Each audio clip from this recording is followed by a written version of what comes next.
Like to introduce Bryan Feller. Bryan is the president of the National Christian Foundation. So, Bryan.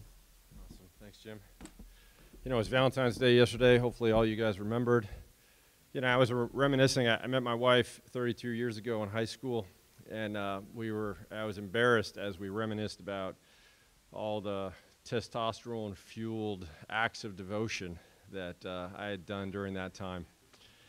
And I was just reminded that I need to go tap back into that testosterone and keep that love alive. And sometimes emotion follows action. And, you know, I think giving is the same way. Generosity works very much the same way. Sometimes we fall in love with Jesus, we write huge checks, and then we get into kind of a stewardship mindset where we're waiting for people to ask us. And so I just want to encourage you this morning to tap back into that stupid love part of your relationship with Jesus when it comes to generosity this year. And in that context, I want to give you a couple tax tips because it's always great to save taxes. The tax code this year really rewards a lot of folks if you're giving, say, in the neighborhood of 20 grand a year.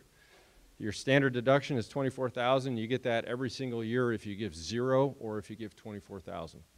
So just a quick idea.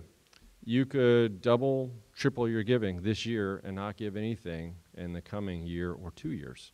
You could put that money in a donor-advised fund immediately. You could take a huge deduction, and you could still take those standard deductions every year and optimize your taxes.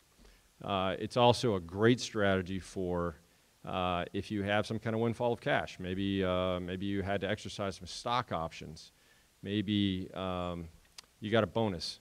It's just a great strategy. The tax code really incentivizes you to kind of give in chunks rather than to give every year. Last thing, some of you are thinking of having liquidity events. You're thinking of selling your companies. Maybe you're thinking about doing an ESOP in the next 3 years. The largest amount of capital that's lost to taxation versus ministry happens during those times. And the sooner you talk to somebody about it, the better. So I'm back there. Love to chat with you about that. Talk about it sooner than later because there's a lot of opportunity that can be lost if you don't plan correctly. So with that, stay in love with Jesus and write big checks.